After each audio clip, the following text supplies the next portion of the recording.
Hello friends, नमस्कार। एक बार फिर स्वागत करेंगे आपके अपने YouTube channel GDS GK classes में। तो दोस्तों, वक्त हो चुका है आपके एसएससी एमटीएस और सीएचएसएल के लिए जीके जीएस की क्लास का। देखिए, आपने कमेंट किया कि सर एसएससी एमटीएस का अलग चले, सीएचएसएल का अलग। देखिए, एसएससी एमटीएस और सीएचएसएल में लगभग सेम टाइप के सिलेबस के अनुसार जीके जीएस पूछा जाता है। तो अलग अलग बैच करने के स्टार्ट करने से कोई मतलब नहीं। अकेले मुझे ही सब करना होता है दोस्तों। पीडीएफ बनाना होता है, वीडियो शूट करना होता है, सारे काम अकेले किया जाता है और तैयारी भी होती है। ठीक है, तो भाई मेरे तरफ से दोनों सिलेबस को ध्यान में रखते हुए आपको उस हिसाब से क्वेश्चन तैयार किया जाता है। ठीक है, तो आप एक बैच में एसएससी एमटीएस और सीएचएसएल को ही देखेंगे। और आपके लिए मैं रेलवे के लिए ग्रुप डी का पीडीएफ वोडीएफ बना चुका हूँ। बस आप टाइम बता दीजिए हमको किस टाइम पे देना है। मैं सोचा था रात में अगर जो आपको 8 बजे अगर जो मैं आपको ग्रुप डी का और 7 बजे आरपीएफ एसआई कांस्टेबल का अगर जो बैच दे रहा हूँ, तो क्या कोई आपत्ति है? आपत्ति है तो कमेंट करके बताइएगा, नहीं तो आपको आज शाम को 8 बजे आपको ग्रुप डी के लिए जीके जीएस के क्वेश्चन देखने को मिलेंगे। ठीक है, शाम को 7 बजे आरपीएफ एसआई कांस्टेबल का। तो चलिए स्टार्ट करेंगे आज के क्वेश्चनों से। ये था बैच के लिए कुछ डिटेल्स। अगला पहला क्वेश्चन है कि प्रसिद्ध नवकलेवर उत्सव इनमें से किस राज्य में मनाया जाता है? तो प्रसिद्ध नवकलेवर उत्सव, देखिए ये इंपॉर्टेंट है इसलिए क्योंकि एसएससी के एग्जामों में उत्सव, त्यौहार, पर्व, मेले से संबंधित क्वेश्चन आपको आता है, तो इंपॉर्टेंट है। और इसका राइट आंसर हो जाएगा विकल्प ए, उड़ीसा, कि प्रसिद्ध नवकलेवर उत्सव उड़ीसा राज्य में मनाया जाता है। ओके, नेक्स्ट क्वेश्चन देखेंगे। तो नेक्स्ट क्वेश्चन की अगर हम यहाँ पे बात करेंगे तो यहाँ पे नेक्स्ट क्वेश्चन में है कि क्षेत्रफल की दृष्टि से भारत का सबसे छोटा राज्य कौन सा है? अभी हम देखिए जनसंख्या नहीं, क्षेत्रफल पूछा है। क्षेत्रफल की बात करेंगे तो सबसे बड़ा आपका राज्य हो जाएगा राजस्थान। ठीक है, क्षेत्रफल की दृष्टि से बात हो रही है। ठीक है, और गोवा हो जाएगा सबसे छोटा। ऑप्शन में आपका बी ऑप्शन जो दिया है इसका राइट आंसर हो जाएगा कि क्षेत्रफल की दृष्टि से जो गोवा राज्य है ये आपका सबसे छोटा राज्य हो जाएगा। बात करेंगे गोवा का तो इसका राजधानी है पणजी, और राजस्थान की बात करेंगे तो इसका राजधानी है जयपुर। ठीक है, जयपुर देखिए पिंक सिटी के नाम से जाना जाता है, और राजस्थान क्षेत्रफल की दृष्टि से भारत का सबसे बड़ा राज्य है, तो ऑप्शन बी होगा इसका राइट आंसर। अगले क्वेश्चन में कि राज्यसभा के चुने हुए सदस्यों का जो कार्यकाल होता है कितने वर्ष का होता है? अब देखिए यहाँ पे बात करेंगे राज्यसभा की। ठीक, राज्यसभा का गठन किस अनुच्छेद के अंतर्गत किया जाता है? ठीक है, तो आर्टिकल आपका हो जाता है अनुच्छेद 80। अनुच्छेद 80 के अनुसार राज्यसभा के लिए जो प्रावधान है दिए गए हैं, गठन संबंधी प्रावधान। अब यहाँ पे बात किया है कि इसके जो सदस्य चुने जाते हैं उनका कार्यकाल कितने वर्ष का होता है? तो राज्यसभा में 6 वर्ष का कार्यकाल होता है। जो सदस्य चुने जाते हैं 6 वर्ष का कार्यकाल होता है। बाकी आपका 5 साल का सभी लोगों का होगा, लोकसभा, विधानसभा।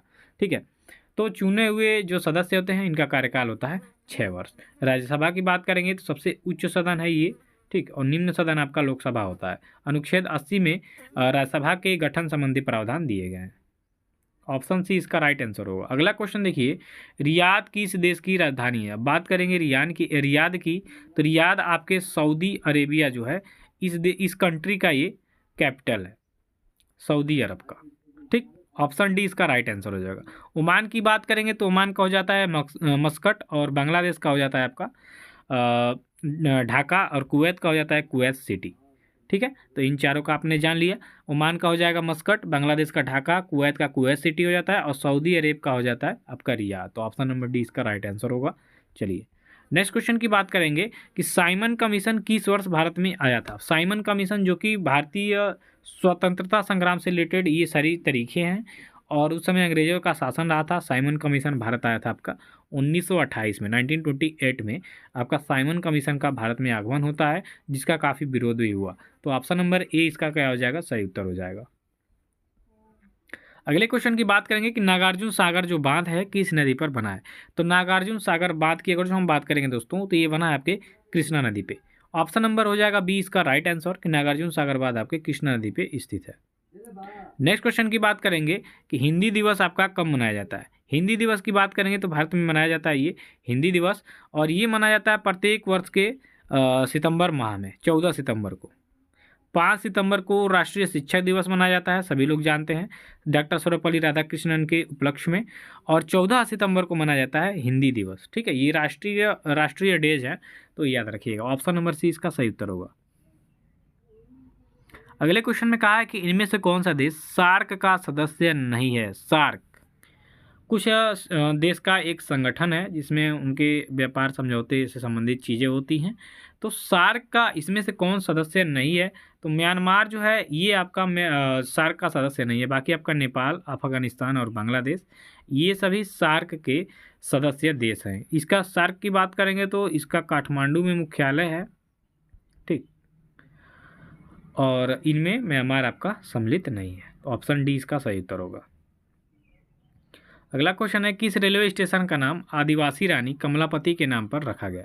तो कमलापति के नाम पे रखा गया जो स्टेशन का नाम है चेंज करके, वो होगा आपका हबीबगंज रेलवे स्टेशन, ठीक। हबीबगंज रेलवे स्टेशन का नाम चेंज करके आदिवासी रानी कमलापति के नाम पर रखा गया। तो ऑप्शन नंबर ए इसका सही उत्तर होगा। अगला क्वेश्चन है कि उत्तर प्रदेश इलेक्ट्रॉनिक्स लिमिटेड निगम लिमिटेड आपका कहाँ पर स्थित है? तो उत्तर प्रदेश इलेक्ट्रॉनिक्स निगम लिमिटेड की बात करेंगे तो ये आपके उत्तर प्रदेश के राजधानी क्षेत्र लखनऊ में ही स्थित है। तो ऑप्शन नंबर बी इसका सही उत्तर होगा। बक्सर की युद्ध की बात करेंगे कि बक्सर का युद्ध कब हुआ था।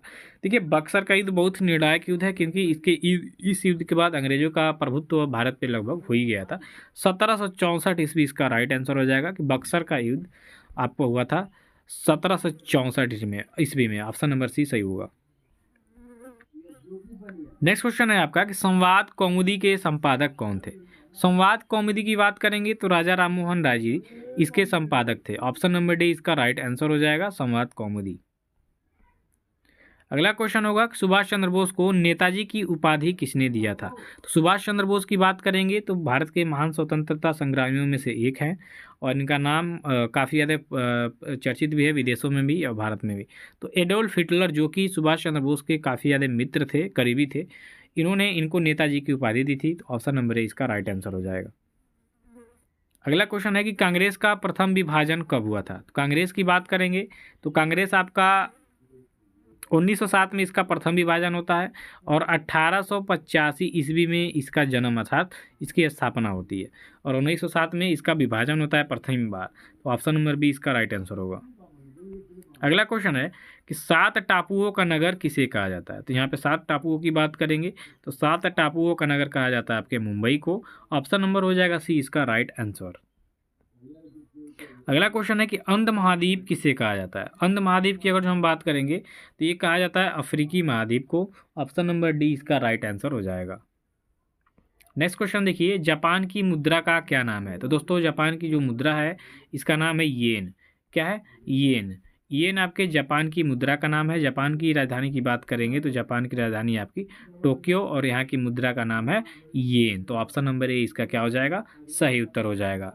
अगला क्वेश्चन देखिए, लिपुलेख दर्रा आपके किस राज्य में स्थित है? तो दोस्तों लिपुलेख दर्रा की बात करेंगे उत्तराखंड में स्थित है। उत्तराखंड की बात करेंगे तो इसकी राजधानी है देहरादून, ठीक है। और ये जो आपका लिपुलेख दर्रा है ये आपका उत्तराखंड राज्य में स्थित है। तो ऑप्शन नंबर बी इसका राइट आंसर होगा। अगला क्वेश्चन देखिए, भारतीय तेल निगम IOC की स्थापना कब हुई थी? इंडियन ऑयल कॉरपोरेशन होता है इसका फुल फॉर्म। तो भारतीय तेल निगम यानी इंडियन ऑयल कॉरपोरेशन की और जो हम यहाँ पे बात करेंगे तो इसकी स्थापना होती है 1964 में। ऑप्शन नंबर सी इसका राइट आंसर हो जाएगा 1964 ईस्वी। 1964 में आपके भारतीय तेल निगम यानी इंडियन ऑयल कॉरपोरेशन की स्थापना होती है, ठीक है। तो ये काफ़ी ज़्यादा इंपॉर्टेंट क्वेश्चन है, वेरी इंपॉर्टेंट की लिस्ट में कर दीजिएगा। नेक्स्ट क्वेश्चन देखिए, महालनोबिस समिति का संबंध आपका किससे है?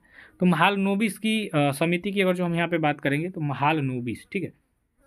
देखिए महालनोबिस जो समिति है इसका जो संबंध है ये आपके राष्ट्रीय आय से संबंधित है। तो ऑप्शन नंबर डी इसका सही उत्तर हो जाएगा, राष्ट्रीय आय। राष्ट्रीय आय अर्थात महालनोबिस समिति इससे संबंधित है आपके जो आपका राष्ट्रीय आय है। अगला क्वेश्चन है कि प्रधानमंत्री सुरक्षा बीमा योजना की शुरुआत कब हुई थी? अब यहाँ पे प्रधानमंत्री नरेंद्र मोदी ने प्रधानमंत्री सुरक्षा बीमा योजना की शुरुआत की थी और ये शुरुआत हुआ था आपके 9 मई 2015 को। ऑप्शन ए जो होगा आपका सही उत्तर हो जाएगा कि प्रधानमंत्री सुरक्षा बीमा योजना की शुरुआत आपके 9 मई 2015 को हुई थी। अगला क्वेश्चन है कि स्वर्ण जयंती शहरी रोजगार योजना की शुरुआत कब हुई थी? ये देखिए एसएससी के एग्जामों में पूछे जाने वाले ऐसे क्वेश्चन काफ़ी ज़्यादा हैं। तो राइट आंसर हो जाएगा इसका 1997 में। स्वर्ण जयंती शहरी रोजगार योजना 1997 में शुरू हुई। अगला क्वेश्चन होगा कि महाराष्ट्र में लोकसभा की सीटें कितनी हैं? तो दोस्तों महाराष्ट्र में लोकसभा की सीटें उत्तर प्रदेश के बाद यहीं आपका 48 हो जाता है, जो सर्वाधिक है, तो ऑप्शन सी हो जाएगा। अगला क्वेश्चन कहा जा रहा है कि प्रत्येक राज्य के लिए एक राज्यपाल होगा, किस अनुच्छेद में वर्णित है? तो प्रत्येक राज्य के लिए अपना एक राज्यपाल होगा, ये आपके अनुच्छेद 109 में, सॉरी 153, सॉरी डी ऑप्शन सही होगा। 153 में प्रत्येक राज्यों का एक राज्यपाल होगा, ऐसा वर्णित है, ऑप्शन डी होगा। अगला क्वेश्चन, संविधान के किस अनुच्छेद में वित्त आयोग के गठन का प्रावधान है? ये आपके एसएससी में कई बार पूछा हुआ क्वेश्चन है।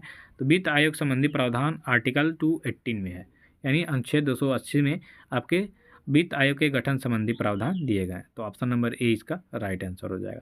देखिए एक बार मैं फिर बताना चाह रहा हूं दोस्तों कि आपके आरपीएफएसआई कांस्टेबल के लिए 7 बजे और ग्रुप डी के लिए 8 बजे शाम के बैच हैं, और सुबह के 11 बजे एसएससी एमटीएस सीएचएसएल की बैच ये आपका सुबह में मिलेगा।